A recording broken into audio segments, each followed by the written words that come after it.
मैं पंकज पांडे, देख रहे हैं आप न्यूज 11 भारत और हाजिर लेकर 11 स्पेशल, जिसमें बात करेंगे हेमंत के ओंकार की। जी हां, यह ओंकार तो तय था, क्योंकि जिस तरीके से आजाद भारत में यह पहला मौका था जिसमें एक मुख्यमंत्री को ईडी दफ्तर में इस तरीके से जाना पड़ा, और जाहिर सी बात है सवाल खड़े हो रहे हैं उसके बाद लगातार कि आखिर वजह क्या थी कि मुख्यमंत्री को जाना पड़ा, और साथ में यह भी कि क्या यह दोबारा दौर जारी रहेगा जाने का वहां पर सिलसिला, या फिर खत्म हो गया है। क्योंकि मई के महीने से झारखंड में जिस तरीके से सियासत में एक आंधी, एक बवंडर की तरह से ईडी का दाखिला हुआ, उसके बाद से लगातार सवाल उठ रहे थे कि आखिर ऐसा होता क्यों है कि जो गैर बीजेपी शासित राज्य वहां पर तमाम चीजें खराब हो दिखती हैं, क्या वाकई में वो खराब होती हैं, या फिर ये कहीं ना कहीं एक दबाव की तरह है। तो सवाल बहुत सारे उठते हैं। हालांकि कई बार उन जांच के दौरान, उन दबिश के दौरान बहुत सी चीजें ऐसी मिल जाती है जिसको लेकर यह कहा जाता है कि शायद कुछ तो गलत हुआ था, और तभी ईडी या दूसरी जो जांच एजेंसियां हैं वो यहां पर आई हुई हैं। लेकिन जिस तरीके से राज्य के सर्वोच्च एक नेता, मुखिया, सूबे के मुखिया को बुलाया गया, तो ऐसे में फिर एक बड़ा सवाल खड़ा हो रहा था कि क्या ईडी की जांच का जो दायरा है वो और बढ़ने वाला है, क्या वो अब अपने अंतिम परिणति की ओर जा रहा है। तो सवाल बहुत सारे हैं, सारे हाइपोथेटिकल ही हैं, क्योंकि अभी तक ईडी की जांच में, जांच के दौरान मुख्यमंत्री से सवाल क्या पूछा गया ये किसी को जानकारी नहीं है, और ईडी को हासिल क्या हुआ है ये भी जानकारी नहीं है। तो ऐसे में एक चीज जो लगातार बार बार लोगों के जुबान पर है, लोगों के जेहन पर है, वो ये कि क्यों केंद्र सरकार की ओर से इन एजेंसियों का इस्तेमाल गैर बीजेपी शासित राज्यों में हो रहा है। क्या ये एक राजनीतिक साजिश के तहत हो रहा है, एक दबाव बनाने को लेकर हो रहा है, क्या है इसके पीछे की वजह। हालांकि बहुत सारे लोग ईडी के जांच के दायरे में आने के बाद से जेल के सलाखों के पीछे भी हैं, लेकिन फिर भी एक बड़ा सवाल मुख्यमंत्री से जुड़ा रह जाता है कि आखिर मुख्यमंत्री को बुलाया क्यों गया। क्या ईडी के पास कुछ ऐसे दस्तावेज मिल गए हैं, या फिर ईडी ने एक तरीके से दबाव बनाने की कोशिश की यहां पर, और शायद इसको लेकर विपक्ष लगातार यही सवाल पूछ रहा है। इसी पर चर्चा लगातार होगी, और इसलिए यही वजह है कि मुख्यमंत्री हुंकार भी भरी। यह हुंकार बहुत जरूरी था, क्योंकि इस हुंकार के बगैर जिस तरीके से बीजेपी केंद्रीय एजेंसियों का इस्तेमाल करवा रही, जो आरोप उस पर तथाकथित तौर पर लग रहे हैं, उसके बाद से यह हुंकार बहुत जरूरी हो जाता है। यह दिखाना जरूरी हो जाता है कि आप इस तरीके से किसी भी चुनी हुई सरकार को दबा नहीं सकते।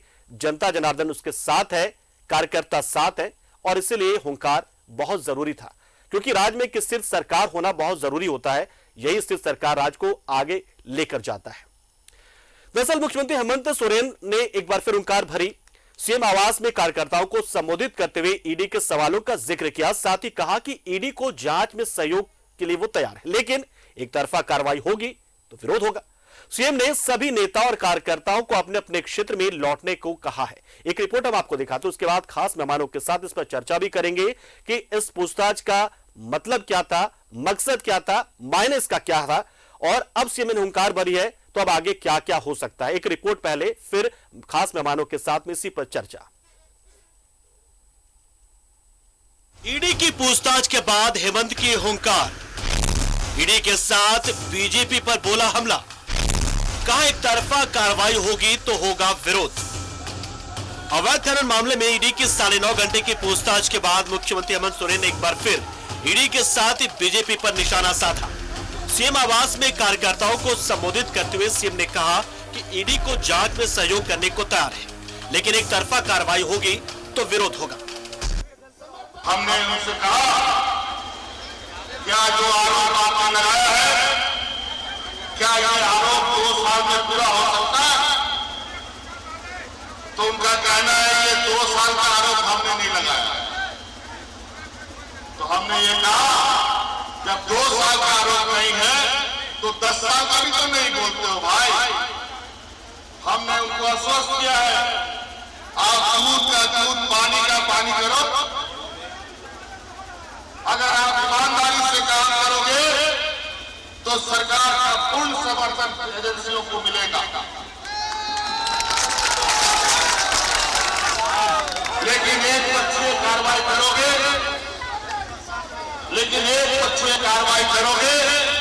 तो उसका भी विरोध हम लोग करने की ताकत रखते हैं। सीएम हेमंत सोरेन ने कहा कि पूछताछ के दौरान मैंने ईडी से सवाल किया था कि क्या ये मामला पिछले 2 साल का है, तो ईडी ने जवाब दिया नहीं, कार्यकर्ताओं को संबोधित करते हुए सीएम ने कहा कि आपकी एकता देख हम अब और मजबूती से लड़ेंगे। आप साथ दीजिए, हर तूफान झेल लेंगे। आप सच में ही एकता बनाए रखिए। आप जो भी मुसीबत, जो भी तूफान होगा, हमसे टकराएगा। मुख्यमंत्री हेमंत सोरेन ने बीजेपी पर भी जोरदार हमला बोला। साथ ही दावा किया कि 2019 में पछाड़े थे, 2024 में भी सबक सिखाएंगे। सीएम ने साजिश के तहत झारखंड को पिछड़ा बनाने का आरोप लगाया। साथ ही कहा कि पुराने पापों का ठिकरा वर्तमान सरकार पर फोड़ा जा रहा है। इस राज्य को इन लोगों ने षड्यंत्र के तहत इस देश का सबसे पिछड़ा राज्य बना दिया, जबकि यहाँ पर देश के सबसे अधिक खनिज संपदा है, सबसे खूबसूरत प्राकृतिक संसाधन है, लोग ही यहीं पर है, लेकिन आज को यहाँ पर मेहनत करने का मौका नहीं मिलता। सीएम हेमंत सोरेन ने कहा कि आखिर क्यों सिर्फ गैर बीजेपी राज्यों में जांच एजेंसियां कार्रवाई करती हैं? धैर्य से इनकी साजिश का पर्दाफाश करना है। अब झारखंड में मूलवासी आदिवासी का राज होगा। सीएम ने सभी कार्यकर्ताओं और नेताओं और विधायकों को अपने क्षेत्र में वापस लौटने का निर्देश भी दिया। डायरेक्शन मिला है कि अपने क्षेत्र में जाकर काम कीजिए, कार्यकर्ताओं को लेकर मान सम्मान करके उनको घर पहुंचाइए। फिर जब बुढ़ाप होगी चले आ रहे हैं हम लोग। अरे हम लोग सरफरोशी की तमन्ना हमारे दिल में है, जोर अपना देखना बाजुए कातिल में है। खत्म तो नहीं कह सकते इसको, यह षड्यंत्र 2024 तक चलता रहेगा और ये एक दिन का षड्यंत्र और खड्यंत्र नहीं है। आपने देखा होगा कि 2014 से जब से भारतीय जनता पार्टी नीति की सरकार दिल्ली की सत्ता में बैठी है, तब से ये षड्यंत्र प्रारंभ हुआ है भारतीय जनता पार्टी विरोधियों की सरकार के विरोध में। ये सरकार न डरने वाली है, न संवैधानिक मूल्यों को कमजोर होने देना चाहती है। हम पूरी तरीके से एकमुश्त हैं, मजबूत हैं। सबको अपनी बातें बताएं। अब जो आगे जैसा कोर्स ऑफ एक्शन होगा उसी तरह की स्ट्रेटेजी होगा। जब भी कोई कार्रवाई करे कोई भी एजेंसी, तो उसको अपनी निष्पक्षता बरकरार रखनी चाहिए, सिर्फ और सिर्फ परेशान करने के लिए नहीं। अगर कोई जांच कर रहे हैं तो पहले उसमें कौन कौन लोग हैं उनको भी बुलाना चाहिए, उनसे भी पूछताछ होनी चाहिए। सीएम आवास में कार्यकर्ताओं को संबोधित करते हुए मुख्यमंत्री ने अमर शहीदों के नाम पर नारे लगवाए। साथ ही पूछताछ के दौरान ईडी ऑफिस के बाहर डटे रहने वाले कार्यकर्ताओं को सम्मानित भी किया। न्यूज़ 11 भारत के लिए रांची से राकेश और विपिन की रिपोर्ट।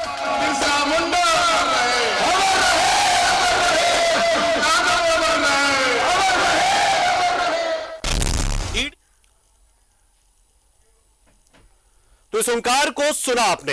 इस ओंकार के पीछे वो आत्मविश्वास है, वो ऊर्जा है जो जनता से मुख्यमंत्री हेमंत सोरेन को मिली हुई है।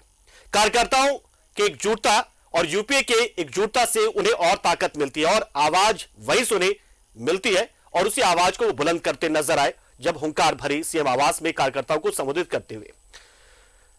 हमारे साथ खास मेहमान जुड़ रहे हैं इससे पूरे प्रकरण, इस पूरे राजनीतिक सियासत, इस पूरे घटनाक्रम पर चर्चा करने के लिए हमारे साथ कांग्रेस से एम तौसीफ साहब होंगे, हमारे साथ जेएमएम से धीरज दुबे हमारे साथ जुड़ रहे हैं और हमारे साथ बीजेपी से प्रतुल शाहदेव जी हमारे साथ जुड़ रहे हैं। तीनों का बहुत बहुत स्वागत है। सबसे पहला सवाल हम प्रतुल शाहदेव जी से पूछेंगे। प्रतुल शाहदेव जी, देखिए 10 घंटे करीब करीब पूछताछ होती है, मुख्यमंत्री निकलते हैं और फिर दोबारा पूछताछ जैसी कोई सुबुगाहट नजर आ नहीं रही है। क्या लगा आपको, आखिर क्यों ईडी ने बुलाया था और क्या ईडी की मंशा पूरी हो चुकी है, यानी कि ईडी का मकसद पूरा हो चुका है, ऐसा लगता है आपको कि अभी और मुख्यमंत्री से पूछताछ करना बाकी रह गया है कुछ? देखिए पंकज जी, इस प्रश्न का जवाब तो मुझे लगता है ईडी के किसी अधिकारी से ही पूछना बेहतर होगा। हमारे यहाँ कांग्रेस की कार्य संस्कृति नहीं है। हमारे यहाँ एजेंसीज जो है वो स्वतंत्र रूप से काम करती हैं। वो कांग्रेस का शासनकाल नहीं है जब सुप्रीम कोर्ट ने सीबीआई को सवाल इसलिए बताया था। बहुत सारे मुख्यमंत्री जी को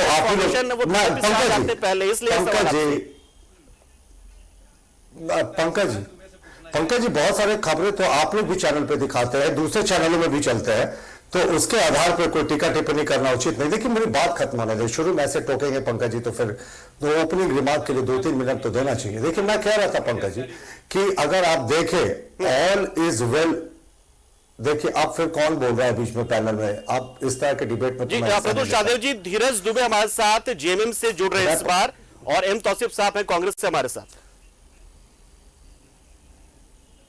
नहीं वो ठीक है, पर मुझे ओपनिंग रिमार्क तो करने दें। नहीं जी बिल्कुल बिल्कुल, आप रखिए बात अपनी।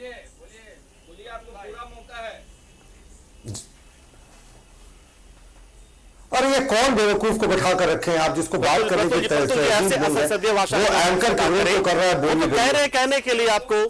नहीं ये कैसे कर रहे हैं इस तरीके, कैसी भाषा का? वो कौन होते हैं? वो एंकर होते हैं क्या? कौन एंकर होता है? अरे बड़े भाई होते हैं तो कदर करना सीखिए। देखिए इस तरीके से डिबेट को शुरू,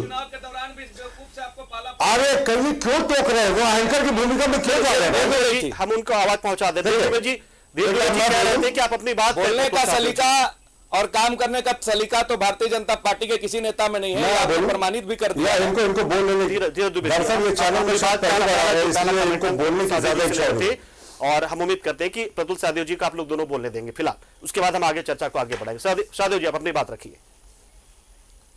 नहीं, अगर पंकज जी ये डिसाइड कर ले कि मुझे नहीं बोलने देंगे तो कोई बात नहीं, इनकी सरकार है, ये सत्ता इनके हाथों में, ये जैसे चाहे वैसे कर सकते हैं। देखिए माननीय मुख्यमंत्री जी का कल आप ही के चैनल ने दिखाया कि जब वो ईडी की पूछताछ के लगभग 10 घंटे के बाद निकले तो उन्होंने आकर कहा ऑल इज वेल। उसके बाद झारखंड मुक्ति मोर्चा के महामंत्री का बयान आया कि बहुत ही सौहार्दपूर्ण वातावरण में पूछताछ हुई, मुख्यमंत्री जी ने सारे प्रश्नों का जवाब दिया। लेकिन देखिए आज 24 घंटे भी नहीं हुए, माननीय मुख्यमंत्री जी ने यू टर्न लिया और कहा, ईडी पर तरह तरह की बातें कही, कहा दूध का दूध पानी का पानी होना चाहिए, नहीं तो ईडी को एक पक्षीय इन्वेस्टिगेशन नहीं करना चाहिए। देखिए ये कैसी बात है? आप कैसे प्रिज्यूम करके चल रहे हैं कि एक पक्षीय इन्वेस्टिगेशन होगा?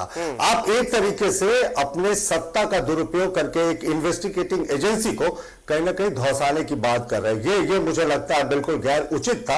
और एक यू टर्न मारना तो इस सरकार की पुरानी आदत है। 5 लाख प्रतिवर्ष नौकरियों की बात करें, बेरोजगारी भत्ते की बात करें, 32 लाख किसानों की बात करें, लोन माफी की, तो ये तो पुराना इनका ट्रैक रिकॉर्ड रहा है। देखिए उससे भी गंभीर बात माननीय मुख्यमंत्री जी ने क्या कहा। देखिए कहते हैं ना कि असलियत आ जाती कि मुख्यमंत्री जी ने कहा कि क्या इनको भ्रष्टाचार सिर्फ भाजपा के राज शासित प्रदेश में दिख रहा है? क्या दूसरे माफ कीजिएगा गैर भाजपा शासित प्रदेशों में दिख रहा है? क्या भाजपा शासित प्रदेश में भ्रष्टाचार नहीं है? यानी मुख्यमंत्री जी कह रहे थे कि साहब यहां भ्रष्टाचार है, कोई बात नहीं, वो जस्टिफाई कर रहे थे, लेकिन यहां भाई हमने किया तो क्या किया, आप दूसरी जगह भी कीजिए। ये कौन सा लॉजिक हुआ साहब? 2 wrongs will not make 1 right। और अगर आप पंकज जी कहेंगे तो मैं एक लंबी लिस्ट है कि कौन से भाजपा के नेता केंद्रीय एजेंसीज के स्कैनर में, हमारे यहाँ एजेंसीज स्वतंत्र रूप से काम करती है, कांग्रेस की कार्य संस्कृति नहीं। और कल माननीय मुख्यमंत्री जी ने जो ईडी के पास जाने से पहले एक पन्ने का पत्र जारी किया था जिसमें उन्होंने तरह तरह की बातें कही थी, रॉयल्टी का जिक्र किया था कि साहिबगंज इलाके में 1000 करोड़ का स्कैम हो ही नहीं सकता क्योंकि इतनी रॉयल्टी उन्हें आती ही नहीं वहां पे मिनरल से। यह कहते समय माननीय मुख्यमंत्री जी भूल गए कि झारखंड की जनता भोली है पर मूर्ख नहीं है। रॉयल्टी तो जो लीगल तरीके से माइनिंग होती है उससे आती है, इलीगल माइनिंग में कौन सी रॉयल्टी लगती है यह माननीय मुख्यमंत्री जी ने नहीं बताया। जब पूरा सिस्टम इलीगल हो तो कौन रॉयल्टी देता है? और साहिबगंज इलाके की बात करें तो वहां के लोगों से आप जाकर बात करें, रियलिटी चेक कर ले, पहाड़ के पहाड़। इस पर आएंगे, लेकिन धीरज दुबे जी कहना चाहते हैं, प्रतुल शाहदेव जी ने साफ पूछा यहाँ पर कि जब ये कह रहे थे कार्रवाई ना हो, वो जांच का सामना करने के लिए पहुंचे भी, फिर ऐसे हुंकार के पीछे की वजह क्या है? धीरज दुबे जी सवाल आपसे ये जरूर बनेगा। प्रतुल शाहदेव जी का तो शुरुआत ही, उनको तो पूरे झारखंडी बेवकूफ लगते हैं। प्रतुल शाहदेव और पूरे भाजपा को लगता है कि झारखंड वासी मूर्ख हैं। जिस तरह से अभी इन्होंने शब्द का प्रयोग किया कि कैसे बेवकूफ को बैठा दिए, मैं बोलना चाहूंगा कि झारखंड वासी बेवकूफ नहीं है और हम भी एक झारखंडी हैं, बेवकूफ नहीं है। शैक्षणिक योग्यता में अगर जाएंगे, बौद्धिक योग्यता में जाएंगे, जमीनी स्तर पर जाएंगे, प्रतुल शाहदेव जी आपसे बेवकूफ हम नहीं होंगे, इसका हम यहाँ से इस चैनल के माध्यम से दावा कर रहे हैं। और कम से कम आप एक राष्ट्रीय प्रवक्ता है तो आपको बोलने का लहजा होना चाहिए भ्रष्टाचार पर। अब प्रतुल जी आप बीच में बोल रहे हैं, बोलने का लहजा आपसे सीखने की आवश्यकता नहीं है। भाषा का प्रयोग चैनल में पहली बार आए हैं और आपको ज्यादा उत्साह है, ये नहीं है। आपको लोग ज्यादा बैटिंग करने की कोशिश करते हैं। आप ही का सवाल घोटाला हुआ नहीं, मेरा तो स्कूटर पे कंबल ढोए गए, आप मैंने आपके कहा रघुवर सरकार में टॉफी को डाला हुआ, आपके रघुवर सरकार में आप ही के मंत्री सरयू राजे रघुवर दास से भी पूछना चाहिए। मुख्यमंत्री आप जिस अवैध खनन की बात कर रहे हैं, ये जोक लोग क्या है? 1000 का जो अवैध खनन की आप बात कर रहे हैं, ये तो संभव ही नहीं है। 2 साल कोरोना काल में जब पूरा झारखंड ठप था, तो क्या 1000 करोड़ में कितना जीरो आता है? ये जो आप लोग अफवाह फैलाने का, देखिए इनका काम ही है। ये चुनाव में जनमत से हार गए, जब उपचुनाव हुआ तो फिर 4 उपचुनाव हार गए, तब इनको ये चीज समझ में आ गया कि अब झारखंड मुक्ति मोर्चा के जो नेता है, लोकप्रिय मुख्यमंत्री है, झारखंड के जो सर्वमान्य नेता है, उनको अब हराया नहीं जा सकता। उनको बदनाम करने का जो है साजिश अपनाना शुरू किए। पहले तो सरकार को अस्थिर करने का प्रयास किए कि किसी तरह से सरकार को जो है खरीद फरोख्त से गिरा दिया जाए, किसी तरह से डरा धमका दिया जाए। लेकिन जब ये सफल नहीं हुए, तब इन्होंने नया षड्यंत्र रचा कि अब ये खरीदे नहीं जा सकते, ये गिराए नहीं जा सकते हैं, तो इनको गद्दी से नहीं उतारा जा सकता है। ये जनता के चहेता है, तो इनको बदनाम किया जाए। ये भारतीय जनता पार्टी इस नीति के साथ चली है, लेकिन इसमें भी कामयाब नहीं होगी, क्योंकि ये इनकी नीति झारखंड की जनता समझती है और अपना घर शीशा का ये दूसरे पर पत्थर फेंकने जा रहे हैं। रघुवर दास जी, मनरेगा का घोटाला जब आगे बढ़ा, तो उस मनरेगा का घोटाला में रघुवर दास जी से क्यों नहीं पूछा गया? जो उस समय की मुख्य सचिव थी राजबाला वर्मा जी, उन तक जब जांच जाने लगा, तो क्यों उस जांच को दबा दिया गया? आप सरयू राजे और इस बात पर आएंगे। आपने बहुत सही, पंकज जी आपने बहुत सही सवाल किया था कि अब ईडी आगे क्या करेगी। थोड़ा सा प्रतुल जी बताइए। नहीं बता पाए, लेकिन निशिकांत दुबे को पता होता है कि चुनाव आयोग क्या करेगी। बैलेंस करें कृपया। चुनाव आयोग को पता होता है क्या करेगी, निशिकांत को पता होता है। सुन लेते इस तरह से लोगों को समझ में आएगा नहीं होना चाहिए। क्या है आप देखिए, इस तरीके से डिबेट करेंगे तो ये उचित नहीं है। देखिए, अगर आप आदत डाल लीजिए प्रतुल जी, आदत डाल लीजिए, हमेशा डिबेट में हमसे भेंट होगा। आपको इस पैनल में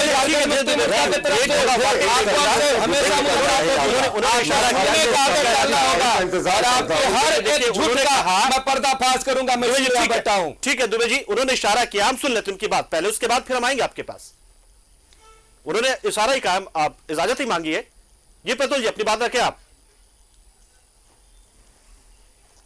मैं 2-3 कोई पॉइंट्स है। देखिए, जो मीडिया में खबरें आई उसके बारे में, प्रेम प्रकाश के AK-47 की बात आई, मैं मीडिया में आई खबरों के बारे में बोल रहा हूं। सारे प्रमुख अखबारों में, सारे चैनलों में चला कि प्रेम प्रकाश जो सत्ता के गलियारे में एक दलाल था, उसके यहाँ जो AK-47 बरामद हुआ वो मुख्यमंत्री के सुरक्षा में प्रतिनियुक्त गार्डों का था। और जैसे मीडिया में खबरें आई, मैं बार बार कह रहा हूं कि मुख्यमंत्री ने जवाब दिया कि इसके लिए डीजीपी से पूछना चाहिए। अब ऐसा लगता है कि माननीय मुख्यमंत्री जी अपने ऊपर से पूरा ओनर्स ऑफ रिस्पॉन्सिबिलिटी ब्यूरोक्रेसी पर शिफ्ट कर रहे हैं।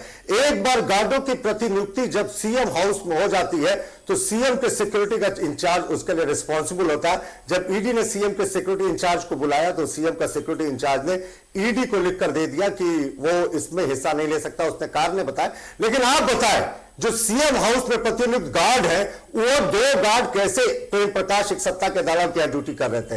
ये डायरेक्ट कनेक्शन है कि नहीं? क्या है? और एक बड़ी हास्यास्पद बात जो मीडिया में आई खबरें, मैं बार बार कह रहा हूं, मीडिया में आई खबरों के अनुसार पंकज मिश्रा जी जो मुख्यमंत्री के विधायक प्रतिनिधि थे, उनके बारे में मुख्यमंत्री जी ने कहा कि वो क्या इलीगल गतिविधियां कर रहे थे, उनके बारे में उन्हें जानकारी नहीं। कहते एक थाना क्षेत्र में कोई एक घटना होती है तो थानेदार को पता होता क्या हो रहा है। साहब, वो तो राज्य के मुखिया थे, वो साहेबगंज में इतना बड़ा स्कैम होता रह गया और उनको पता नहीं था। ये समझ से परे है। और जब उनको बताया गया ये सवाल में जानकारी नहीं, तो बिल्कुल ये बात जो आपने बस लास्ट लाइन मैं पंकज जी लास्ट लाइन एक बोल लीजिए कि मुख्यमंत्री को तो जानकारी अब ईडी ने दे दी कि 1000 करोड़ का स्कैम था जिसमें पंकज मिश्रा सीधे तौर पर इन्वॉल्व थे। अब भी मुख्यमंत्री जी ने 24 घंटे बीत जाने के बाद उनको विधायक प्रतिनिधि के पद से नहीं हटाया। तो क्या ये नेक्सस नहीं दिखाता? और बाबूलाल मरांडी जी ने 12 चिट्ठियां लिखी थी मुख्यमंत्री जी को कि प्रेम जो पंकज मिश्रा है उनके नेतृत्व में अफसरों का एक कॉकस पत्थरों की लूट कर रहा है। 1-2 नहीं 12 चिट्ठियां माननीय बाबूलाल मरांडी जी ने लिखे थे। तो मुख्यमंत्री जी कैसे कहते हैं कितना बड़ा स्कैम चल रहा था, उसको इन लूट की जानकारी नहीं थी। और बड़ा प्रश्न जो बड़ा एक उंगली उठाता है मुख्यमंत्री जी की तरफ, अभी भी चार्जशीट होने के बाद भी, ईडी के द्वारा जानकारी देने के बाद भी पंकज मिश्रा विधायक प्रतिनिधि के पद पर क्यों है? साफ है कि ये जो बड़ा स्कैम हुआ इसका जो लेकिन एक बात ये भी सच है प्रफुल्ल जी कि पिछले दिनों मुख्यमंत्री जी के निर्देश पर तमाम जिलों में अभियान चलाए गए थे ऐसे जो अवैध खनन के खिलाफ। ये भी बात भी सच, हमने देखा भी है कि लगातार कार्रवाइयां हुई है जब से पूजा सिंघल सच है। एक एसटीएफ बना हुआ है प्रदेश स्तर पे, पंकज जी एक एसटीएफ बना हुआ है, special task force on illegal mining. उसकी जब बैठकें होती है तो उसमें साहिबगंज जिला हिस्सा क्यों नहीं लेता? ये बड़ा प्रश्न है, बताना चाहिए। यही सवाल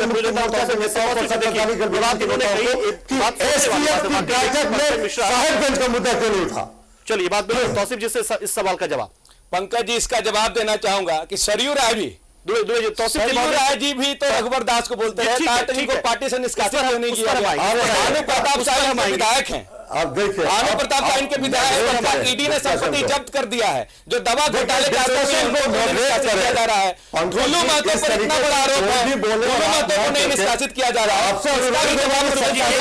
ये सवाल बिल्कुल जायज है, पूछा जाएगा तौसीफ जी से पहले कि पंकज मिश्रा को हटाया जा सकता था, क्या अभी भी लगता है पंकज मिश्रा ने कुछ नहीं किया है इसलिए शायद वो बने हुए हैं क्या? ये सवाल प्रतुल जी का है। तौसीफ जी नहीं, देखिए ये सवाल वो खड़ा कर सकते हैं, लेकिन सच ये है कि इस तरह के सवाल तो उनके ऊपर भी तो देखिए ये सवाल इसलिए तौसीफ जी क्योंकि देखिए ईडी कोई सामान्य थाना नहीं है, उसके पास पुख्ता चीजें होती तभी किसी को बुलाया जाता है ना। ये बात तो सच है ना। पुख्ता चीजें ईडी कितना साफ है, कितना साफ सुथरा है, शफाफ है, वो सब कोई जान रहा है।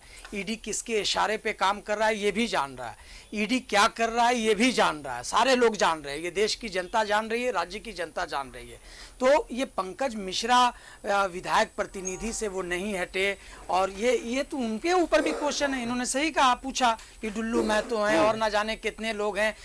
टेनी मिश्रा का लड़का जो है वो 5 किसानों पे रौत करके चला गया, उसको इन्होंने मंत्रिमंडल से नहीं हटाया। जब मुख्यमंत्री रघुवर दास जी थे तो उस जमाने में ना जाने कितने घोटाले हुए, कौन कौन मंत्री इसमें संलिप्त थे, उनके ऊपर क्वेश्चन उठे, नहीं हटाया गया। तो ये सब बात नहीं है, जरूरत इस बात की है कि जो संवैधानिक संस्थाएं हैं उन संस्थाओं को किस तरह से ये ध्वस्त कर रहे हैं और अपने बॉस के हिसाब से चला रहे हैं, ये क्वेश्चन मार्क है। क्वेश्चन मार्क ये है कि ये जो बोल रहे हैं कि ये मुख्यमंत्री ने ये कहा कि केवल जो है गैर भाजपाई जहां पे सरकार है वहां पे चलाया जा रहा है। बिल्कुल सही कहा। ये क्या कैसे आप डिफाइन करेंगे कि उन्होंने ये कहा कि यहाँ पे हुआ है इसलिए हो रहा है? ये बिल्कुल गलत है। ये इनका डिफिनेशन हो सकता है। डिफिनेशन ये है कि हर जगह पे जिस तरह से करप्शन भारतीय जनता पार्टी की केंद्रीय नेतृत्व और स्टेट नेतृत्व रघुवर दास से लेकर के चाहे वो मोदी हो, ये सारे बिल्कुल हम आएंगे इस पर। एक जी सुन लीजिए, अभी ये लोग जो कह रहे हैं घोटाले की बात कर रहे हैं, मुझे जरा बताएं प्रतुल शाहदेव जी कि जो सरकारें गिराई जा रही हैं हर जगह पे, कर्नाटक में गिराई गई, मध्य प्रदेश में गिराई गई, अरुणाचल में आप चले गए, मेघालय में चले गए, आप चले गए गोवा में चले गए, जिस तरह से खरीद फरोख्त कर रहे हैं, ये पैसा कहां से आ रहा है? कितने दिनों से आप, कितने लोग आपको मदद कर रहे हैं? ये जो आप बनाया, जो पूरे देश में हर जिला में बना रहे हैं अपनी ये ऑफिसेस बनाए, तो उस ऑफिस को बनाने के लिए पैसा कहां से आया? तो ये देख लीजिएगा, फिजा बदलती है, हवा बदलती है, और जैसे ही सरकार बदलेगी और जितने इन लोगों के कारनामे सभी के जांच होंगे और उस वक्त हम लोग ईडी और सीबीआई बहुत ही छोटे से ब्रेक के लिए रुक रहे हैं और प्रतुल जी ने इशारा किया है वो आपके सवालों का जवाब देंगे। ब्रेक के उस पार आने के बाद हम प्रतुल शाहदेव जी से इस पर जवाब लेंगे। जाहिर सी बात है क्योंकि आरोपों की अगर बात होती तो आरोप बहुत सारे बीजेपी के नेताओं पर भी लगे कि आप बीजेपी ने उन्हें बाहर का रास्ता दिखाया है, फिलहाल नहीं दिखाया है। उसके साथ साथ ईडी का किस तरह से मिसयूज हो रहा है, यह सवाल तौसीफ जी ने पूछा, उसी का जवाब हम लेंगे प्रतुल शाहदेव जी से। बहुत ही छोटे से ब्रेक के लिए रुकते हैं और इसी पर लगातार चर्चा करेंगे कि सीएम के हुंकार भरने के पीछे वजह क्या है, यह कितना जरूरी था और इससे संदेश कहां तक गया है। स्पेशल और इसमें हम लगातार इस बात की चर्चा करें कि क्या, क्योंकि सवाल इतने सारे खड़े हो गए जब से झारखंड में मई के महीने से ईडी ने दस्तक दी, उसके बाद से देखते देखते देखिए 8 महीना गुजर चुका और ईडी अभी तक यहीं पर बनी हुई है। और अब देखिए आखिर में अभी तक ऐसा लग रहा है कि शायद अभी आखिरी हो, क्योंकि पूछताछ मुख्यमंत्री से हो चुकी है और उसके बाद मुख्यमंत्री ने हुंकार भी भरी है। तो ऐसे बहुत सारे सवाल हो रहे थे कि क्या ईडी का इस्तेमाल हो रहा है, क्या ईडी या फिर ईडी को कुछ हाथ लग गया है, या फिर ऐसा तो नहीं है कि ईडी या इन एजेंसियों का इस्तेमाल करते हुए जो दूसरे गैर बीजेपी शासित राज्य होते वहां पर एक तरह का दबाव लगातार बनाया जाता रहता है, क्योंकि चीजें आनी चाहिए सामने। अगर मुख्यमंत्री से पूछताछ हुई है तो पूछताछ क्या हुई है ये बात सामने आनी चाहिए। हालांकि केंद्रीय एजेंसी है, वो पूछताछ क्या करती है इस बात को जानकारी वो शायद ही देगी, जाहिर सी बात, क्योंकि कॉन्फिडेंशियल बातें होती हैं। लेकिन इस पर चर्चा तो हम कर ही सकते हैं और चर्चा लगातार इसी बात को लेकर हम कर रहे हैं, क्योंकि कयासों के आधार पर ये चर्चाएं होती है। ईडी से बहुत ही रेयरली कभी कभी बातें जो आधिकारिक तौर पर सामने निकल कर आती है, लेकिन ये बात भी सच है कि ईडी तब तक पूछताछ नहीं करती किसी से जब तक उसके पास पुख्ता कुछ जानकारी या दस्तावेज या बहुत सारे सबूत नहीं मिल जाते हैं, क्योंकि ईडी की एक जिम्मेदारी होती है, वो केंद्रीय एजेंसी है, तो वो तब तक नहीं करती, ये बात भी सच है। लेकिन किस तरीके से ईडी का इस्तेमाल हो रहा है ये हम नहीं जानते फिलहाल अभी, और इसलिए हम लगातार इसी पर चर्चा भी कर रहे हैं। प्रतुल साहदेव जी, बहुत सारे सवाल ब्रेक से पहले तौसीफ साहब ने उठाया था कि देखिए सिर्फ आरोप लगने भर से क्या हो जाता है, क्या आरोप लगने से बहुत सारे आरोप तो बीजेपी के नेताओं पर भी लगा, क्या उन्हें हटा दिया गया था?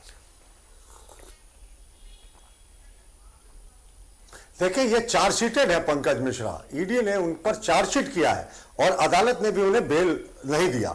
तो ये सिर्फ आरोप लगने की बात नहीं है। जहां तक मैं सेंट्रल एजेंसीज के दुरुपयोग की बात कर रहा था, तो पिछले 2 वर्षों का मैं आपको आंकड़ा दे दूं, जो सेंट्रल एजेंसीज के आंकड़े में बीजेपी के भी लीडर्स हैं, वो लक्ष्मीकांत शर्मा हो, सब सांसद और विधायक है, सुरेंद्र पटवा हो, मोहित कंबोज हो, पीएस शर्मा हो, जनार्दन रेड्डी हो, दुष्यंत सिंह हो, इस पर शर्मा के घर में काफी आपत्तिजनक चीजें पाई गई थी। बड़ौदा बीजेपी के उपाध्यक्ष थे, दूसरे दिन पार्टी ने उन्हें निष्कासित कर दिया था। लौटते हैं कांग्रेस जो भ्रष्टाचार की बात करी थी। देखिए कांग्रेस जब भी भ्रष्टाचार और आतंकवाद पे बात करती है तो बड़ा ये अजीब तरीके की बात होती है, क्योंकि जिस पार्टी का 2G 3G 4G कॉमनवेल्थ पता नहीं कितने जी कितने जीजा जी जैसे घोटालों से संबंध रहा है, वो भ्रष्टाचार पर नैतिकता का पाठ पढ़ा है, तो ये तो अजीब बात होती है। और जिसने पार्टी ने इस देश में इमरजेंसी लगाकर आम लोगों के फंडामेंटल राइट्स को सस्पेंड किया था, आपके आम जो अधिकार है उनको छीनने का काम किया था, वो जब अधिकारों की बात करती है तो बड़ी हास्यास्पद स्थिति हो जाती है। इसी तरीके से आतंकवाद की बात करें तो बाटला हाउस एनकाउंटर में तो सोनिया गांधी के बारे में कहा गया था इन्हीं के नेताओं के द्वारा कि वो इतनी दुखी थी कि वो रोने लगी थी। तो अभी हमारे बाकी पैनलिस्ट आए, आपको दूसरे राज्यों की सैर करा दी, उस समय आपने कुछ नहीं कहा। सैर कराने नहीं दूंगा, सैर कराने दूंगा नहीं, जैसे हम लोगों पर इन्होंने देखिए मैं सैर कराने दूंगा नहीं, सवाल आपने किया है तो जवाब मिलेगा। मुझे पूरा विश्वास है, देखिए फिर टोका टाकी ऐसा डिबेट नहीं होना चाहिए। देखिए मुझे पूरा विश्वास है आप एंकर की भूमिका अच्छे से निभाते हैं, सबको बराबर टाइम देंगे और मैं किसी के बीच में नहीं बोलने की कोशिश करता हूं। मैं भी आप डिबेट कैसा होना चाहिए प्रतुल साहदेव जी से पूछ लिया कीजिए, बल्कि उनसे लिखित ले लिया कीजिए, उसके अनुसार वरिष्ठ प्रवक्ता रहे बीजेपी के, बहुत लंबे समय से इन्हें भी अनुभव है टीवी पर पैनल का, नेशनल तक में भी जाते हैं वो, नेशनल टीवी पर भी बैठते हैं वो, तो ऐसी बातें हमें लगता है कि चाहे वो विरोधी दल क्यों ना हो, थोड़ा हमें समझना चाहिए। ठीक है आपके विरोधी हो सकते हैं, लेकिन हमारे लिए आप तीनों बराबर है भाई। मैं लेकिन एक बात कह रहे हैं जरा मुझे पैनल पे बारी बारी से मौका देते रहे तो पंकज जी मैं बोलूं जी। पंकज जी इतना समझाने की आवश्यकता नहीं, मुझे लगता है सारे लोग समझते हैं और मुझे आप पर पूरा भरोसा है। बड़े चैनल के आप एंकर हैं, सबको समझ देंगे। देखिए हमारी सरकार पर इन्होंने कहा था कि 3 महीने के भीतर माननीय मुख्यमंत्री ने कहा था कि पूर्व मंत्री रघुवर दास के सहित तमाम लोगों को ये जेल भेज देंगे, क्योंकि इनके खिलाफ करप्शन के बड़े चार्जेस थे। इन्होंने टॉफी घोटाला, टी-शर्ट घोटाले की बात कही थी। इनके 4 मंत्री पे अभी एसीबी की कार्रवाई बैठी है, अब इस पता चल जाएगा कि कितना घोटाला हुआ, कैसे घोटाला हुआ। और प्रतुल जी बोलते हैं कि बीच में ना बोले, प्रतुल जी को तो सारा समय चाहिए। प्रतुल जी इस पे चर्चा नहीं करेंगे, 10 रुपए में धोती साड़ी मिल रहा है, प्रतुल जी इस पे चर्चा नहीं करेंगे कि ओल्ड पेंशन स्कीम लागू कर दिया है, ये चर्चा नहीं करेंगे। पुलिस वालों को ये चर्चा नहीं करेंगे, बीच में चिल्लाना शुरू कर दिए। इनको पता है कि जब झारखंड सरकार को गिनाने जाए तो बीच में जो है डिस्टर्ब कर देना, ये इनका नीति रहा है। इसी चीज को लेकर ये चैनल में आते हैं इनकी बातों को हमने घर तक सुना, मिलाने लगे, आंगनबाड़ी सेविका सहायिकाओं को इस तरह से सम्मान दिया गया। आज पहली बार ऐसा है कि झारखंड में कर्मचारी मुख्यमंत्री का अभिनंदन कर रहे हैं। सुनेंगे नहीं तो रखिए, सुनने का भी क्षमता रखना चाहिए। पहली बार है कि पारा टीचर जो है आके और मुख्यमंत्री का धन्यवाद दे रहे हैं, उनको थैंक यू बोल रहे हैं। ऐसे ही हमारे जो पारा शिक्षक है, सेविका है, कर्मचारीगण है, अनुबंध कर्मचारियों को मान सम्मान दिया गया। आपकी सरकार क्या की? लाठियां बरसाई। आपकी सरकार गांव में जो ग्रामीणों के लिए जो मजदूर थे उनके मजदूरी को बढ़ा के। धीरज भाई कुछ कहना चाह रहे, वो कह ले, तभी तो फिर आगे बातचीत हम आगे बढ़ा पाएंगे। प्रतुल जी ये कह रहे हैं कि देखिए अच्छी बातों को आप लोग भूल जाते हैं, सरकार में जो अच्छी बातें हो रही है उसको आप भूल जा रहे हैं, सिर्फ इसी के पीछे आप लोग पड़े, ईडी के पीछे ही पड़े हुए हैं और ईडी का इस्तेमाल कर रहे हैं। अच्छी बातें हुई, काम हम मानते हैं, लेकिन देखिए आदिवासी मूलवासियों के लिए इस सरकार ने किया, हम कैसे इसे अस्वीकार कर सकते हैं? मुख्यमंत्री ने खुद माइनिंग लीज दे लिया, अपनी साली को दे दिया, अपनी पत्नी को दे दिया, अपने भाई को दे दिया, कैसे बोल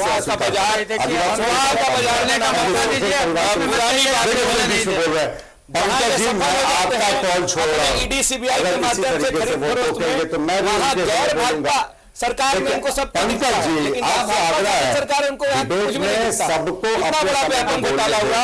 अगर ये मेरे समय पे बोलते रहेंगे तो फिर कैसे? आज शिवसेना अगर आप समय दे क्यों करें, हमें शिवसेना को तोड़ने कामयाब करनी चाहिए, झारखंड की बात करनी चाहिए, अन्यथा लगा देते। इनका काम रहा है अफवाह फैलाना, अफवाह उड़ाना। बहुत देर से धीरज भाई आप भी, प्रतुल जी कुछ कहा नहीं है,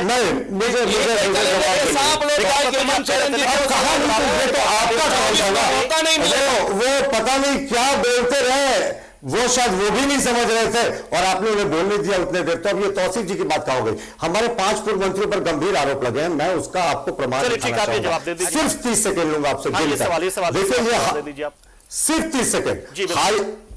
हाईकोर्ट में केस नंबर 316/2020 है, जिसे इन्होंने दिखाया था कि इसी के आधार पर हमारे 5 पूर्व मंत्री, मैं इसे जूम कर दे रहा हूं, ये हाईकोर्ट में इस केस का स्टेटस है कि एक बार भी ये केस टेकअप नहीं हुआ, इसके अगले हियरिंग का डेट आज तक डिसाइड नहीं हुआ और इसके स्टेटस में लिखा है लावाजिमा, यानी ये डिफेक्ट के कारण ये केस टेकअप नहीं हुआ। तो पीआरडी ने जो आधिकारिक प्रेस रिलीज जारी किया उसमें कहा कि जो 5 पूर्व मंत्री हैं, वर्तमान विधायक हैं भाजपा के, उनके ऊपर पी करने की अनुमति दी जाती है क्योंकि इस मुद्दे पर पीआईएल संख्या, इसी का उन्होंने हवाला दिया। पर यह बताना भूल गए कि यह पीआईएल तो हाईकोर्ट में आज तक हियरिंग के लिए नहीं आया, कोई हियरिंग का डेट नहीं हुआ, एडमिशन की बात छोड़ दीजिए। तो फिर यह बदले की भावना नहीं है तो क्या है? आप सीधा सीधी केस कर सकते थे, लेकिन कहते ना हड़बड़ी में गड़बड़ी होती है। इन्होंने उस पीआईएल का हवाला दिया जो आज तक हाईकोर्ट में टेकअप ही नहीं हुआ। हमें किसी लिस्ट ऑफ जज से कोई लेकिन आप उस केस का क्यों हवाला देकर कर रहे हैं जो आज तक इस्तेमाल हो रहा है? तो लेकिन जाहिर सी बात, अगर एसीबी से आपने इन 5 मंत्रियों को, पूर्व सरकार के मंत्रियों के खिलाफ एसीबी में पी दाखिल करने के लिए आपने कहा है, तो ये भी तो उसी तरह का मामला हो जाता है। नहीं, मैंने कहाँ कहा है, ये तो बहुत दिनों से राज्य की जनता और एक पीआईएल को साइड कर राज्य की जनता तो नहीं कहती ना, राज्य की जनता थोड़ी कहती है। और सबसे इंटरेस्टिंग राज्य की जनता कहां कहती है? सुनिए आ रहा हूं ना। और सबसे इंटरेस्टिंग ये था कि भारतीय जनता पार्टी के एक नेता रघुवर दास जी के मंत्रिमंडल के मंत्री हमेशा आवाज उठाते रहे, वो राज्य की जनता की आवाज को लेकर। प्रतुल भाई आप अच्छे से जानते हैं कि जब मैं बोलूंगा तो 1 घंटा नॉन स्टॉप बोलूंगा। मैं आपका सम्मान कर रहा हूँ, आपका बहुत धैर्यपूर्वक सुना है, आप सुन लेते नहीं तो फिर नहीं बोल पाइएगा। देखिए मैं आपसे रिक्वेस्ट कर रहा हूँ कि आप चुप हो जाइए, अपने अपनी बात। वो क्या दिखा रहे हैं किसी को पता नहीं चल रहा है। आप हमेशा बैठ करके टीवी पे झूठ सच बोलते रहते हैं, बेकार वाली बात कर रहे हैं। जिस तरह से आपने ईडी को, सीबीआई को, इनकम टैक्स को बर्बाद कर दिया, देश की जनता का पैसा आपने बैंक से निकलवा ये उनके घर से निकलवा के बैंक में जमा करवा करके और अडानी को दुनिया का सबसे बड़ा अमीर बना दिया। अब बात करते हैं, आप लोग क्या बात करेंगे?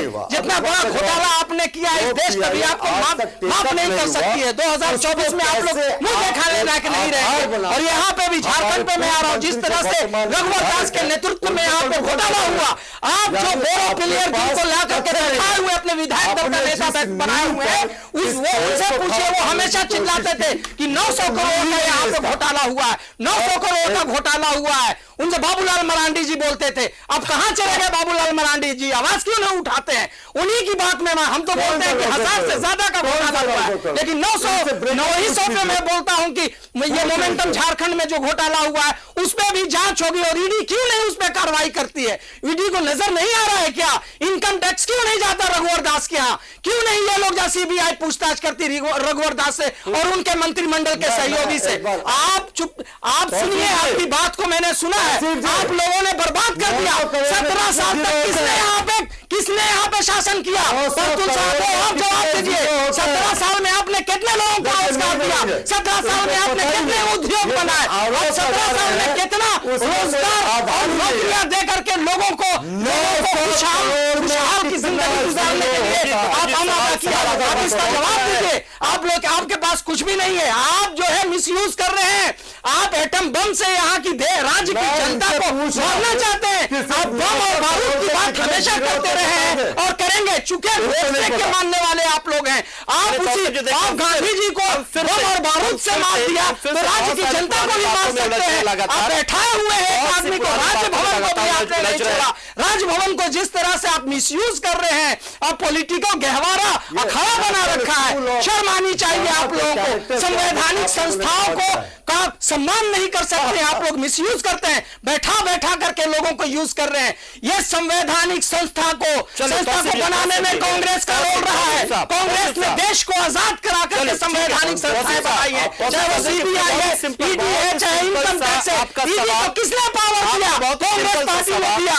ईडी को है साहस आपके अंदर। आप इसलिए पावर दिया गया था कि मिसयूज करिएगा, इसलिए पावर दिया गया था कि जहां पे भारतीय जनता पार्टी की सरकार नहीं रहेगी उसको आप डराएंगे, धमकाएंगे, उसको ले जाकर के और ये दिखाएंगे कि आप सलाखों के पीछे आपकी जगह है। ये बर्दाश्त नहीं हो सकता है। प्रतुल साहब लोग याद रखिएगा, झारखंड की जनता है और देश की जनता देख रही है। याद करिए। आप बताइए, मेरा सवाल है कि अडानी का कितना स्ट्रेंथ था 2013 और 14 में? आज दुनिया का सबसे बड़ा अमीर बन गया। कैसे बन गया? आप लोग महा घोटाला किया है। आप 2G 3G की बात करते हैं, शर्म आनी चाहिए आपको। आप बताइए मेरा आपसे क्वेश्चन है, सीबीआई ने 5 साल तक वेट करके कहा कि इसमें कोई घोटाला नहीं हुआ, आपके पास जवाब नहीं था। अब बात करते हैं, देखिए किसी कंपनी नहीं हो सकता। कंपनी को जब फलने फूलने का मौका मिलता है उसके पीछे बहुत सारे फैक्टर होते हैं। इसमें जो कहा जाता है वो आप किनारे कीजिए। अमित शाह ने, आप लोग आपका सवाल सीधा मैं पूछ रहा हूँ, दुनिया का सबसे घोटाला उनकी सरकार में हुआ है कि दुनिया का सबसे बड़ा। चलिए तौसीफ साहब, आपका सवाल सीधा सवाल प्रतुल जी के पास, आपका सीधा सवाल देखिए, बर्दाश्त नहीं किया जाएगा। यही सवाल आपका है कि वो संवैधानिक पद पे हैं, उनको अपने विवेक से काम करना होगा। उनको जिस तरह यही आपका सवाल है, ईडी का मिसयूज हो रहा है।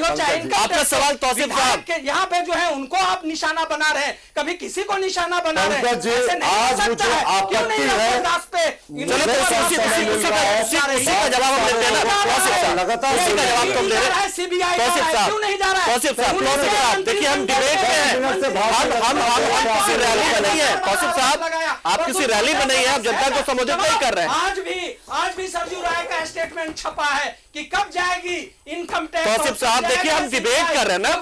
तौसीफ साहब हम डिबेट कर रहे हैं, हम रैली नहीं कर रहे हैं। हम रैली नहीं कर रहे, आप स्पीच नहीं दे रहे हैं। तौसीफ साहब सवाल तो कि हम बोल रहे हैं तो बोलते चले जाएंगे। चलिए तौसीफ साहब, ठीक है, आपके उधर को हमने देख लिया। ठीक है तौसीफ साहब, ऐसे सवाल हैं जिसके जवाब आपको देने होंगे। चलिए ठीक है, तो उसी का जवाब लेते हैं, सीधा जवाब लेते हैं। हमने देख लिया, सुन लिया, बहुत सी बातें सुनी आपकी।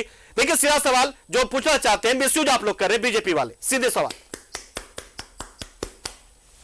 ताली तो बजाना ही एक सांस में लंबा सा भाषण देते हैं। देखिए मैंने आपको बिल्कुल बजाना। देखिए फिर से ये बोल रहा है, अगर आप ऐसे ही करेंगे तो फिर डिबेट करने का क्या फायदा पंकज जी? पंकज जी ताली बजाइए। हम स्वीकार मैं ऐसे नहीं बोलता, ताली को स्वीकार करते मैं सिंपली मुझे इस तरीके से चिल्ला के डिबेट करना नहीं आता। तो सुनने तो दीजिए, लेकिन उधर से तोड़ रहे हैं, कभी उधर से तोड़ रहे हैं। आप उल्टी दिशा में, भाजपा उल्टी दिशा में जाने का प्रयास कर रही है। कुछ नहीं किया, यहाँ के लोगों के आंख आप बिल्कुल, इसके अलावा इन्होंने कुछ भी नहीं किया, इनके पास जवाब नहीं है। बताएं पंकज जी, आप क्या इन्हें रोकेंगे नहीं? चलिए तौसीफ जी, प्रतुल जी की बात तो सुन ले तौसीफ साहब। देखिए ईज ऑफ डूइंग बिजनेस की एक बात हम कहते हैं लगातार, पता है आपको ये चीज तो तौसीफ हो गई लगभग, क्योंकि बहुत सारे फैक्टर काम करते हैं ना। अडानी अंबानी को क्या फायदा पहुंचाएगा हमें नहीं पता, हो सकता है गुप्त कोई हो सकता है, कोई डील हुई हमें नहीं पता, लेकिन एक ईज ऑफ डूइंग बिजनेस भी होता है जिसमें जो बिजनेसमैन होते हैं फलते फूलते उस चीजों का फायदा उठाते हैं और तब भी वो आगे बढ़ते हैं। हम एक छोटे से, एक बहुत ही छोटे से ब्रेक के लिए, एक छोटे से ब्रेक के लिए, ठीक है हम करेंगे, हम देखिए अब समय हमारे पास थोड़ा कम होता चला जा रहा है, हमें लगता है कि हम झारखंड। ब्रेक के बाद आपका एक बार फिर स्वागत, आप देखें न्यूज़ 11 भारत और हम चर्चा कर रहे हैं सीएम के हुंकार के इसका मायने क्या क्या हो सकता है, क्या वो कहना चाहते हैं और संदेश क्या देना चाहते हैं। और हमारे साथ हमारे 3 मेहमान, खास मेहमान जुड़े हमारे साथ। एम तौसीफ साहब हमारे साथ है, हमारे साथ धीरज दुबे हमारे साथ है और प्रतुल शाहदेव भी हमारे साथ जुड़े। देखिए वक्त हमारे पास बहुत कम रह गया क्योंकि हमने बहुत सारी बातें कर ली। हम अडानी अंबानी तक पहुंच जाते हैं, हम महाराष्ट्र पहुंच जाते हैं, हम पहुंच जाते हैं, बहुत तमाम जगहों पहुंच जाते हैं। हमें झारखंड पे सेंट्रिक हम रहे तो ज्यादा बेहतर होगा, क्योंकि जाहिर सी बात देखिए तौसीफ साहब या धीरज दुबे साहब या प्रतुल शाहदेव जी, तीनों की बात हम यही कहते हैं कि हम झारखंड की बात कर लेते हैं। आज हुंकार भरी इसका मकसद और मायने क्या आपको लगता है? प्रतुल जी सबसे पहले यही बता दीजिए, आपको क्या लगा, क्योंकि जाहिर सी बात है मकसद अलग अलग हो सकता है अलग लोगों के लिए, आपके लिए क्या मायने था इसका? पंकज जी आप मेरी आवाज सुन पा रहे हैं? जी मैं सुन पा रहा हूं। देखिए मुझे सबसे पहले आपत्ति है आज जिस तरीके से आपने बाकी लोगों को बोलने दिया, वो भाषण देते रहे, स्टेज शो करते रहे और मेरे समय को काटकर उनको आपने रोका, लेकिन आधे अधूरे मन से रोका। मेरा आपसे आग्रह है, आप एक बहुत प्रतिष्ठित चैनल के बड़े एंकर हैं, आप सबको बराबर समय दें। मैं आग्रह ही कर सकता हूं, बाकी फाइनल कॉल मैंने पहले भी कहा था आपका होगा। देखिए ये अंबानी से इनको परहेज था, अडानी से परहेज था, तो फिर इनकी सरकार ने पिछले महीने अडानी प्रोजेक्ट के लिए एनवायरमेंटल क्लियरेंस क्यों दिया? क्यों सत्ता के दलाल का AK-47 उसके घर में बरामद होता है, जिस गाड़ियों की प्रतिनियुक्ति मुख्यमंत्री के घर होती है और मुख्यमंत्री ठीकरा फोड़ते हैं डीजीपी पे? अरे इसके लिए तो मुख्यमंत्री का घर आवास का जो सुरक्षा प्रहरी वो जिम्मेवार है और मुख्यमंत्री खुद जिम्मेवार है, वो क्यों डेविएट करते हैं? दूसरा बात, पंकज मिश्रा के बारे में कहते हैं कि मुझे जानकारी नहीं। दुबे जी क्या लगता है? देखिए तौसीफ आपके सर की तौसीफ देखिए सुन लेते हैं, प्रतुल जी को सुन लेते हैं, उसके बाद भी क्या इनको जानकारी नहीं होगी? और जो आप नहीं, अगर आप इस तरीके से इनको दुबे जी प्रतुल जी को सुन लेते हैं, फिर आपकी बारी आ जाएगी, दर्शक समझ नहीं पाएंगे, फिर हो सकता है कि मेरी आवाज पंकज जी मैं आधिकारिक रूप से विरोध दर्ज कर रहा हूं। धीरज दुबे जी मैं कह रहा हूं ना, धीरज दुबे जी हम आते पहले सुन तो ले हम कि वो कहना क्या चाह रहे हैं, उसके बाद हम आप ही के पास आएंगे। हुंकार हेमंत की हुंकार, ये रांची में जो पूरे 24 देखिए आप फिर भी नहीं रोक रहे पंकज जी। चलिए प्रतुल जी आप अपनी बात कंटिन्यू कीजिए। आपने जब बोलने को कहा तब नहीं, आप अपनी बात कंटिन्यू कीजिए, आप अपनी बात करो। ये लोग चिल्ला रहे हैं उसके पीछे धीरज दुबे जी देखिए इनका धीरज भाई अब देखिए आप धीरज भाई सुन तो ले कि सवाल उनके मन में क्या है, तभी तो आप कहिएगा। भाई करते रहेंगे, समय खत्म हो जाएगा, उसके बाद आप कहेंगे मुझे बोलने का समय नहीं दिया। ये तरीका उचित नहीं। देखिए बाबूलाल मरांडी जी ने 12 चिट्ठियां लिखकर मुख्यमंत्री को आगाह किया था कि पंकज मिश्रा के नेतृत्व में बड़ा काम कर रहा है, जो आवाज मांगने का काम हो रहा है। जी क्या कह रहे हैं, आवाज मांगने के प्रति मुख्यमंत्री संवेदनशील होते हैं।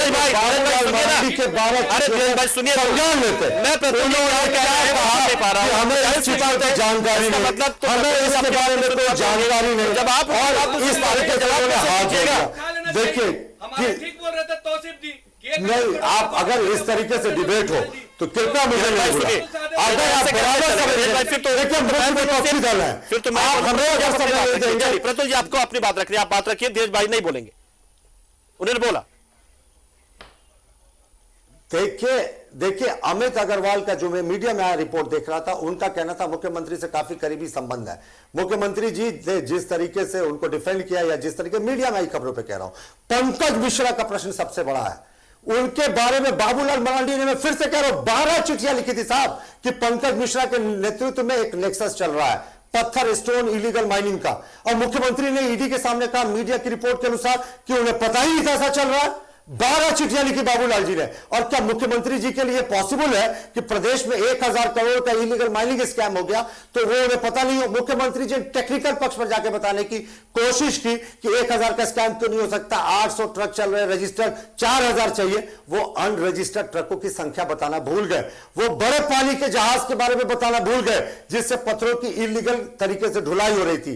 और हमारा बड़ा प्रश्न फिर से है कि AK-47 एक दलाल के घर रिकवर होता है 2-2, उसके लिए मुख्यमंत्री कहते हैं डीजीपी जवाब देंगे। डीजीपी साहब क्यों जवाब देंगे साहब? ये तो सीएम सुरक्षा में जो गार्ड है, एक बार उनके सीएम हाउस में प्रतिनियुक्ति हो गई तो सीएम की रिस्पॉन्सिबिलिटी होती है, उनके सुरक्षा प्रहरी की रिस्पॉन्सिबिलिटी होती है। और आपको क्या लगता है कि सुरक्षा प्रहरी की हिम्मत होगी कि बिना मुख्यमंत्री के आदेश के मुख्यमंत्री का गार्ड 2-2 एक दलाल के, सत्ता के दलाल के घर जाके बॉडीगार्डी करेगी? साफ कनेक्शन है। सत्ता के शीर्ष में बैठकर झारखंड में खनन संपदा का अकूट लूट हुआ है और इसमें इन्होंने ईडी इन्वेस्टिगेशन को प्रभावित करने की कोशिश की है। कार्यकर्ताओं को कहा रांची जाओ, क्यों? आपके पास छिपाने को काफी कुछ है, इसलिए तमाम लोगों को आपके लिए सोरेन, देखिए this is a government by the Soren, of the Soren, for the Soren. ये परिवार से आगे कभी नहीं सोचते। इनके लिए अंतिम पायदान पर खड़ा आदिवासी मूलवासी, काश उसकी अहमियत होती। वो आज भी उसी स्थिति में, बल्कि वो बदतर स्थिति में चला गया। 3 वर्षों में इन्होंने कहा कोरोना का मैनेजमेंट किया। 3 वर्षों में मुख्यमंत्री, मैं 10 सेकंड लूंगा, 3 वर्षों में मुख्यमंत्री के लिए अलग अलग गाड़ियां आ गई, मर्सिडीज आ गया, रेंज रोवर आ गया, BMW आ गया। यही कोरोना का मैनेजमेंट था क्या? इसी तरीके से मुख्यमंत्री जी को जवाब देना चाहिए। इतना बड़ा इलीगल माइनिंग स्कैम, राष्ट्रीय संपत्ति की लूट हुई और उनको पता नहीं था। और जितने क्लोज लोग थे उनके, सब ईडी के सलाखों के पीछे। और मुख्यमंत्री को तो ईडी ने सम्मन किया था, उनकी भूमिका तय नहीं की थी। ये नहीं कहा था कि आप अभियुक्त हैं, आरोपी हैं, या आपको विटनेस के रूप में बनाया जाएगा। लेकिन मुख्यमंत्री ने तो प्रेस कॉन्फ्रेंस करके अपने आप को एक तरीके से आरोपी मानते हुए डिफेंस में दलीलें दी, ईडी के इन्वेस्टिगेशन का प्रश्न किया। ये बातें उनको ईडी के दफ्तर में जाकर करनी चाहिए। मुख्यमंत्री ने कैसे खुद को अज्यूम कर लिया कि वो आरोपी? बार मुख्यमंत्री कुछ जानते हैं, हमें नहीं जानते हैं। मुख्यमंत्री का क्लियर नेक्सस है, सत्ता के शीर्ष पर बैठकर बढ़िया हो, उसमें कहीं ना कहीं कहां के मुख्यमंत्री ने कैसे कर लिया कि सत्ता के शीर्ष में आरोपी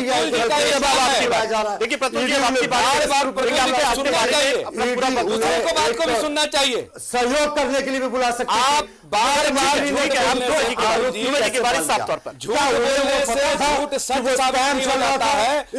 बार पब्लिक नैरेटिव करने रही बात की आप जो इन्वेस्टिगेशन रूम के बाद एक नया नैरेटिव रचने की कोशिश कर रहे हैं। ठीक है, संविधान के अभी कानून और समझ हुआ है, उसको बुलाया गया है, अभियुक्त को नहीं है। संविधान इस तरीके से पार्लियामेंट की वजह क्या ये इलाज हुआ है। जानना चाहते हैं ईडी के संबंध को प्रतुल जी आपको जानकारी होना चाहिए, कॉन्फ्रेंस करके समन आवाज समन इन्वेस्टिगेशन आपके निष्कांत दुबे जी को समन का जानकारी होता है, चिट्ठी का जानकारी होता है। क्यों नहीं कहें कि भाजपा के सारे प्रसार हो रहा है और आप परिवार का और बच्चों आपको चुप होकर सुनना चाहिए। आपको धीरज से धीरज सुनना चाहिए। अभी जब मेरी बारी है बोलने की, फिर भी आप कानून के प्रति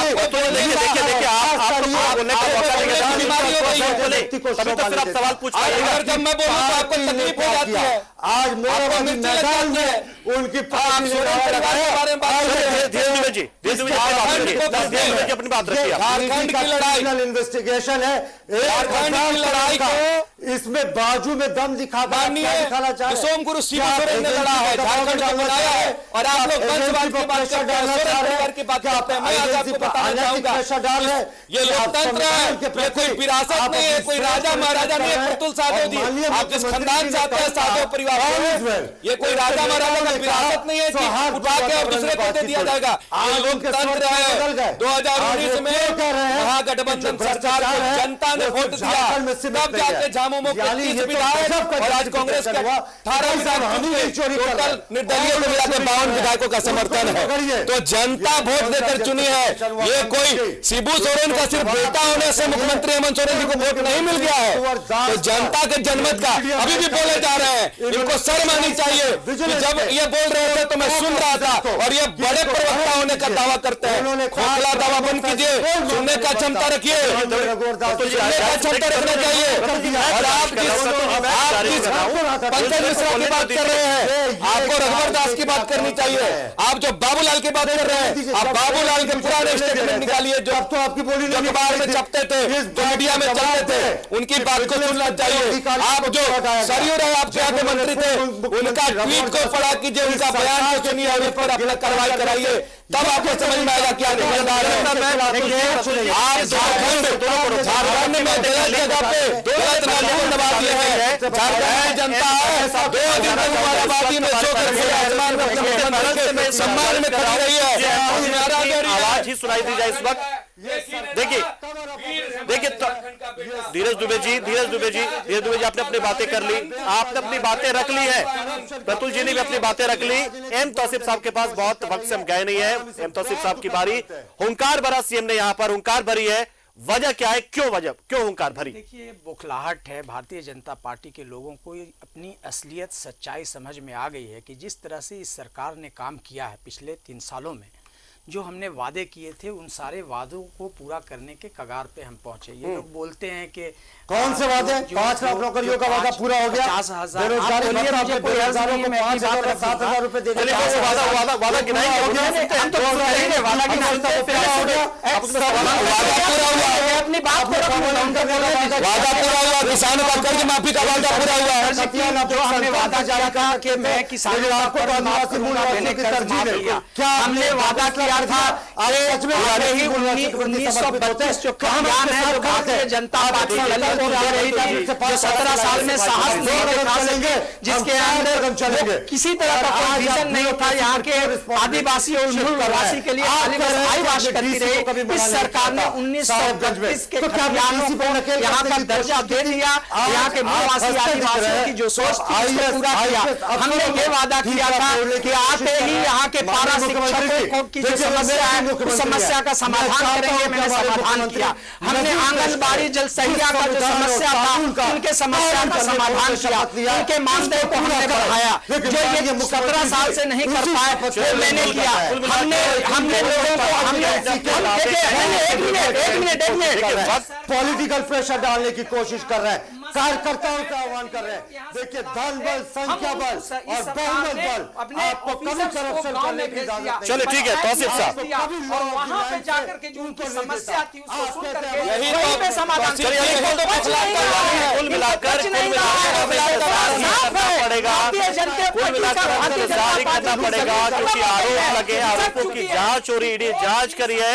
ईडी की जांच के बाद क्या होता है तभी तय हो पाएगा, क्योंकि ईडी पर भी आरोप लग रहा है और ईडी पार्टी के लोग चलिए ठीक है चलिए प्रतुल सावधर जी बहुत बहुत शुक्रिया आपका, बहुत बहुत शुक्रिया तौसीफ साहब, बहुत शुक्रिया आपका, और धीरज दुबे जी आपका भी बहुत बहुत शुक्रिया हमारे साथ जुड़े। आप लोगों ने अपनी राय रखी, बताया कि किस तरीके से फिलहाल हमें वेट एंड वॉच की स्थिति में रहना पड़ेगा। बीजेपी की अपनी दलील है, कांग्रेस की अपनी दलील है, जेएमएम की अपनी दलील है, इन सब के बीच में ईडी इस जांच में जुटी हुई, पूछताछ में जुटी हुई कहां तक पहुंची, बस हम इंतजार ही कर सकते उसको लेकर कि निकलता क्या कुछ है। क्योंकि जाहिर सी बात है राजनीतिक दल है, ये एक दूसरे पर आरोप प्रत्यारोप ये लगाते हैं, लेकिन सबके बीच में राज का भला भी होना बहुत जरूरी है। अगर जो भी चीजें हो रही होंगी, अगर कुछ गलत हो रहा होगा तो गलत लोग जाए जेल के पीछे, लेकिन जो सही है उस पर अनावश्यक दबाव भी ना बने, क्योंकि जनता का काम सरकार कर रही होती है। बहुत बहुत शुक्रिया सभी लोगों का, और इस खास पेशकश में इतना ही, लेकिन खबरों का सिलसिला न्यूज़ 11 भारत पर लगातार जारी है।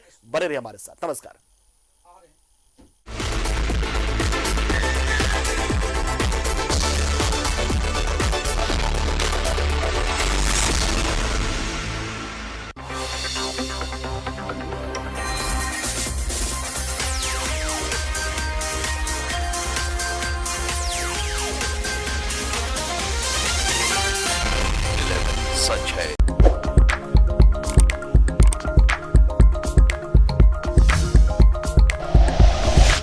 Like and share videos, subscribe करें हमारा चैनल और प्रेस करें बेल आइकॉन। News 11 भारत, सच है तो दिखेगा।